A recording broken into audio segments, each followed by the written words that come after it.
Good evening. I first want to thank each and every one of you for being here today. This has been a difficult year for everyone involved. In this tragic event, our city and two families' lives have been forever impacted. What we can agree upon as a whole is that Dallas today is different than it was yesterday, and definitely different than it was a year ago. We were so moved today by Botham's brother in his asking of Amber Guyger a hug.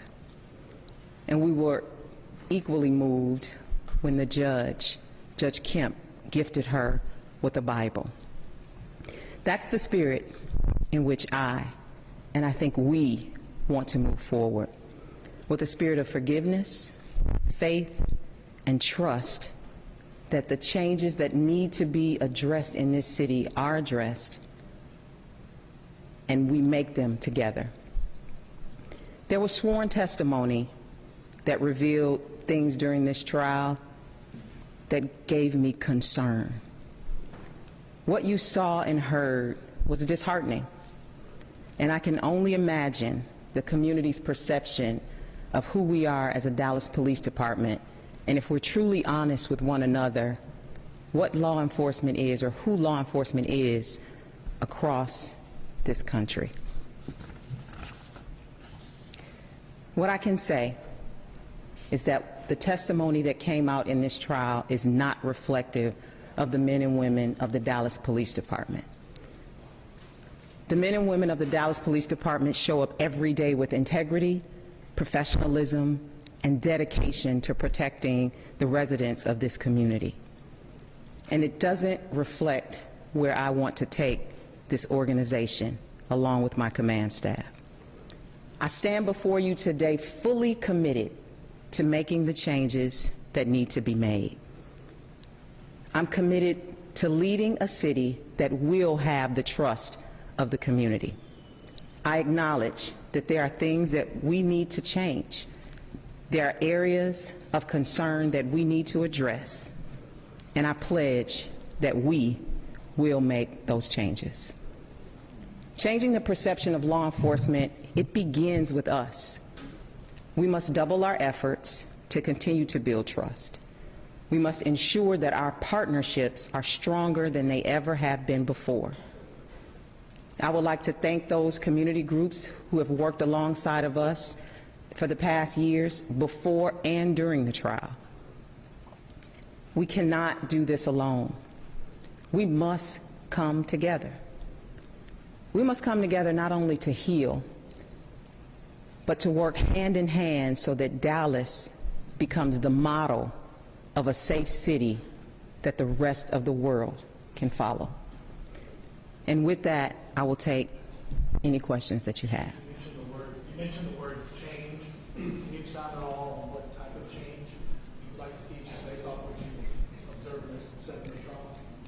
Well, I'd like to say first, we must all agree that there were some things that came out during the trial, and if those things are true, and how we are going to begin to find that out is by launching an internal affairs investigation into those things that came out. And that's how we want to make sure that we address those things, that if those things are true, that we make the necessary policy changes and or procedural changes in order to ensure that this community truly trusts our ability to police this community. Quick follow-up, can you just expound a little bit more specifically on what you may have saw that gave you pause in this trial? Well, I think we all can agree that there was testimony as to allegations of tampering with cameras, in-car video cameras. There was a failure to render aid during a use of force incident, a shooting, and multiple other things that came out in that trial. And so we're not backing away from those things, but we first must find out what, if any of those things have merit, and then move forward. As a department, we are always assessing ourselves. We've made multiple changes over the past 2 years. I think I've made about 69 policy changes, and because we're working on being CALIA certified, we are always addressing policies and procedures to make sure that we're in line with the rest of the country. So we're committed to that, and we're committed to making any other changes that's necessary. Well, the night of the shooting, people were saying that Guyger received special treatment. What's your assessment based on the video and the testimony that we saw in the trial? Can you elaborate on special treatment? Elaborate on that question? Well, with Sergeant Mike Mata coming to the scene, then asking another sergeant to turn off the video, the in-camera video. Because of those actions, do you see yourself changing policy within the DPD's general order? Well, I can say that those things came out during the trial, and as you know, the Dallas Police Department didn't do the investigation. We did the initial scene response. So, as I said before, we're committed to, if there were any improprieties, we're committed to addressing those and making the necessary change. Is Mike Mata under investigation? Once the trial concluded, which it just concluded today, all of the things that were heard and brought out during the trial will be turned over to the Internal Affairs Division, and all of those things will be under investigation. Including that? Including that, yes, sir. Can you touch on the current situation with Martin Rivera? Can you elaborate on that question? What is his status with the department? Seeing what happened with the trial, did any repercussions stem from that? So, Officer Rivera is still a member of the Dallas Police Department, and his allegations, along with all of the others, will be investigated by Internal Affairs. Coming out of the trial, what are you telling your officers? Are there any changes that you want them to make immediately, or anything that you want them to be cognizant of? What I tell my officers today is what I tell them each and every day. We are the Dallas Police Department. We are one of the best in the country. And what I want the community to know is the Dallas Police Department is not reflective of what you've heard over the past week and a half. Dallas Police Department is Officer Brian Knopf, who provides hundreds of pairs of shoes for underprivileged youth.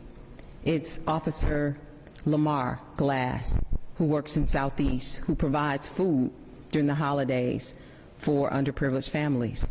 And it is Officer Lee and it is Officer Nair, who on the night of Botham Jean's shooting death rendered aid continuously until he took his last breath. That's the Dallas Police Department, and I ask them to continue to be who they are. Okay, we'll Chief, take is one there more any question. concern One more about question. security at this point in time for the police department, for your officers, and for the community, should there be any retributions or demonstrations? Well, right now, we don't have any intelligence surrounding that. We have a police department that is always prepared. They go out each and every day with the proper training and train to deal with situations at hand. So right now, we don't have any intelligence relative to that, but they are as prepared today as they are any other day. Thank you so much. I'll take one question. Your hand was in the back several times. Some had wanted a sentence of 28, and then the ultimate sentence that was handed down was 10. So I had a similar question: what kind of preparations, if any, had you had any discussions with your department about possible safety concerns or activities in community reaction? So we're always focusing on being prepared. As you know, right now we have a state fair that brings hundreds of thousands of people. So we're focused on preparedness for that, and we're always focusing on the possibility of a protest. As you know, as a police department, we are very accommodating to peaceful protests, and we're prepared for those, and also prepared if there is any differences in that protest. So you're welcome. Thank you so much. Thank you. Thank you for being here.